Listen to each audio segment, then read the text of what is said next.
And you're welcome to www.guitarfor1.com's Chord College Theory Session number 2. Today we're going to talk about intervals, or the gaps between notes, and in particular in relation to the major scale.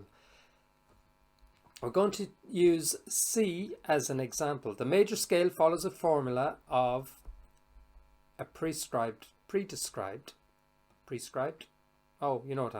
formula of gaps between the notes to tell us what chord to play next. In the major scale, it never changes. It will always be the same. So if your starting note is a C, and in this case I'd like you to take your guitar, first finger, this one, second string, first fret, and you have a C note. You go up to the third fret and you have the D. I should start by saying the notes we're looking for are C, D, E, F, G, A, B, and back to C. And the gap between C and D is known as a whole tone, or a whole gap, or you just hear it referred to as a whole, but it's a whole tone. In between is a half step, that's a semitone, or a half step. So the formula is as follows: whole, so you start on the C and you go up a whole step, that gets you to D, whole, whole again, takes you up to E, half, there's your F, another whole, there's your G, whole, A, whole, B, and a half is your C. So it's whole, whole, whole, half, and then whole, whole, whole, half. And that is the formula. So no matter where you put your finger on the fretboard as a starting note, the formula remains the same. So for instance, if we start on the third string, second fret, and we don't know the names of the notes or anything or what key we're in, it doesn't matter. The formula remains the same. You go up a whole step, half, whole, whole, whole, and half. In this case, we happen to be in A.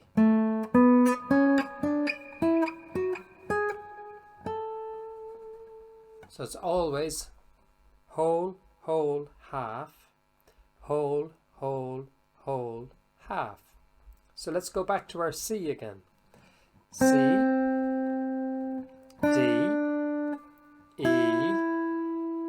up a half to F, up a half, whole to G, whole to A, whole to B, and a whole to C. Now, let's apply the same logic and use one of my cornerstones in my teaching that I drill into everyone. You may have seen in some of my other courses, the principle of a finger per fret. So you put your finger, if you start third fret, fifth string, and your next finger would go on the fourth, next on the fifth fret. It's a finger per fret. So if we start with our second finger, this one, on the fifth string, third fret, we're starting on C again, and we apply the principle. So we go up a whole step. Okay, so that's our D. So we've gone C, D. Now our first finger is already poised on the fourth string, second fret.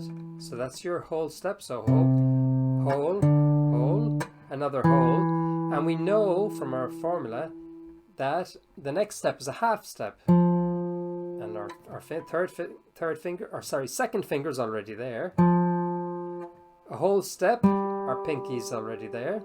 So far you've done whole, there's your whole, whole, from there to there is a whole, half, your F note, whole, we go down, we've run out of fingers and frets, so we go down to the next string with our first finger, and that's a whole step.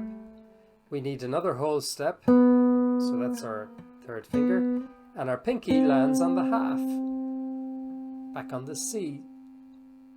So you've just done using the formula and a finger per fret. So briefly, whole step, it's your pinky. Next, you've nowhere to go, so your first finger is already waiting in the next whole step on the next string. Then we're on a half, your F, a whole. We've run out of fingers, so down a string, whole, and half. So then you get to practice doing.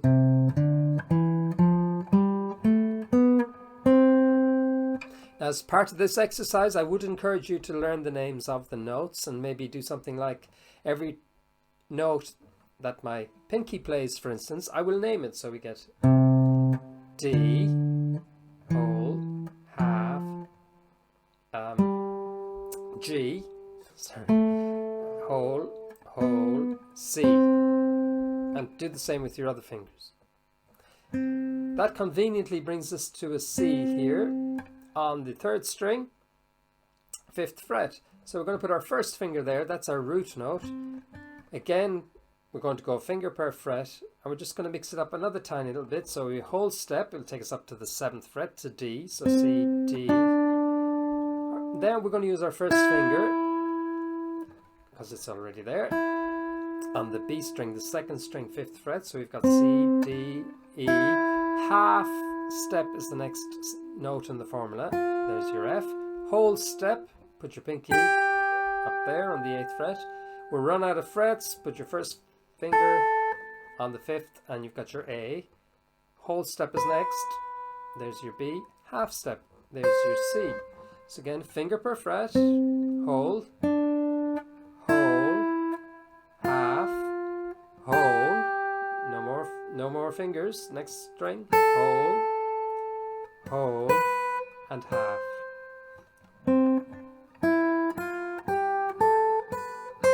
Again, encourage you to name the notes, C, D, E, F, G, A, B, C, but learn the interval as well, the gap. So already, you've now learned how to play in C, the major scale, in 3 positions on the neck, seamlessly and easily. So you've done whole, whole, half, whole, whole, whole, half. And we start on this C, and we've done, using a finger per fret, whole, whole, half, whole, whole, whole, half. And here we've gone whole, whole, half, whole, whole, whole, and half. Who said the guitar was difficult? So there you go, guys. Plenty to get your teeth into. Look forward to seeing you on www.guitarfor1.com. Oh, before I forget, the last fun thing for you to do, a little challenge.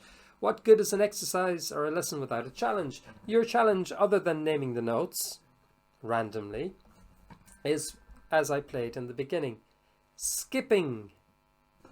So instead of going 1, 2, 3, 4, 5, 6, 7, 8, we go 1, 3, 2, 4, 3, 5, 4, 6, 5, 7, 6, 8, 7, 9. Now this is the only odd one.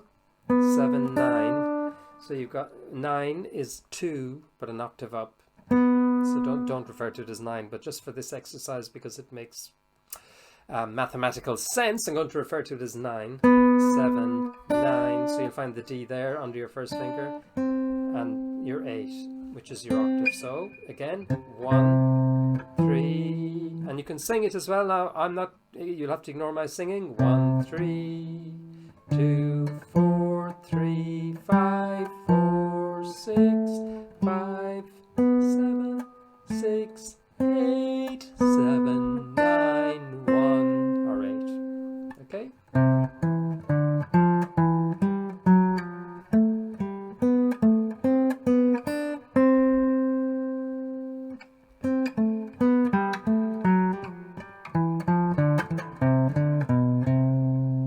You can do backwards as well.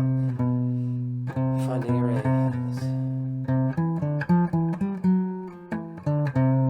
And play around, get your fingers warmed up and stay within the scale.